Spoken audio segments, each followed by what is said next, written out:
I'm back here in Israel. It is one of the most consequential and most controversial votes in recent memory at Israel's parliament, and it is about to get underway now. Lawmakers will soon vote on the defense ministry's bill that would punish religious schools that don't send enough students to report for draft duty. The defense minister wants to boost ultra-Orthodox enlistment progressively over the next several years. Ultra-Orthodox religious schools, called yeshivas, that don't meet those quotas would be hit with heavy fines and sanctions.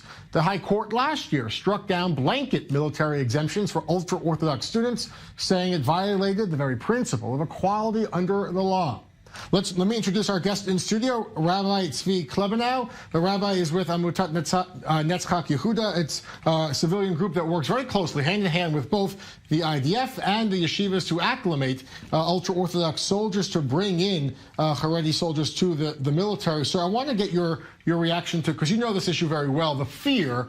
What's in the hearts and the minds of these Haredi soldiers? I'd imagine one of the big issues is they don't think they'd be able to maintain a strict religious lifestyle if they are conscripted. How do you deal with that concern? Is that concern valid? The organization that I represent is the organization that was appointed by the Army to accompany the soldiers, Haredi soldiers, from the moment that they decide to conscript or to recruit into the Israeli Army and through their service and on beyond into civilian life. We don't deal with anything before the point where a soldier decides, makes a decision, a life decision, that he's going to join the Army. As soon as he does that, we're there to accept him and make sure that his service is a successful service and that everything he needs to accomplish happens. For a ultra-Orthodox religious soldier to feel successful during their duty, does that include adhering to the strict principles of their life, of their religious practice? Yeah, absolutely.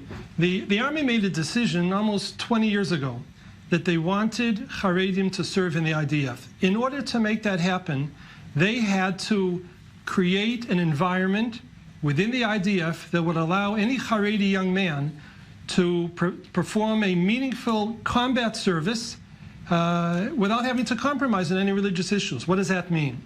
Some say that on its face, that's incompatible. Well, right, but we say in Hebrew, bagadol. At large, what does it mean? It means to create a military environment, and today there are many types. There are combat soldiers and there are support soldiers. But what it means is create an environment that has no women. And I always say the Army can do whatever they want to do.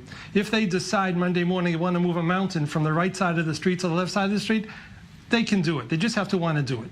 They have created an environment that doesn't have any women. They've created an environment that has kashrus for food with a supervision level which is acceptable by the Haredi community. They allowed and permitted a civilian organization, which is our organization, to work hand in hand with the Army command structure and help the soldiers on the bases to develop themselves, empowering them with whatever they need to be successful. All right, let me bring into this conversation our Eli Hochenberg, our diplomatic correspondent live in Israel's parliament, the Knesset, where the vote will soon happen. Eli, my understanding is that there are loyal coalition lawmakers who plan to oppose it, opposition lawmakers who plan to support it. A lot of political allegiances really being strained today. Why is that? And ultimately, does the bill have enough votes to pass?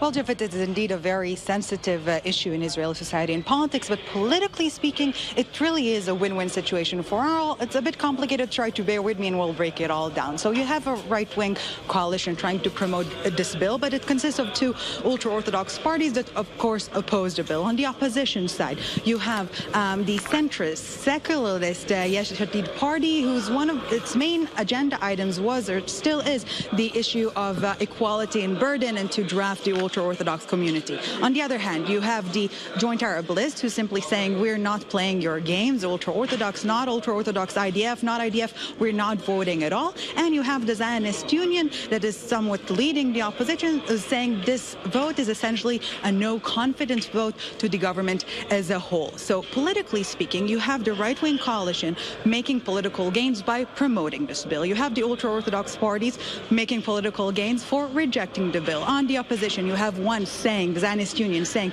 we are the true leaders of the opposition and we will oppose the bill, and the Eshatit party who's saying we're not playing politics, we're playing ideology and we support this motion. So after all the chaos, if you break it all down, it really is a politically beneficial situation for all those involved, and we're not likely to see many surprises today, and the draft bill is expected to pass its first reading, but there's still a long way to go, the second and third readings, and beforehand some amendments, so don't hold your breath. All right, Ellie will be there live when that first vote happens, coming up later today. She joins us again live from the Knesset. Thank you so much, Ellie. Back in studio, Rabbi, I want to ask, what do you hear most from these ultra-Orthodox new soldiers who agreed to join the IDF to complete that military service?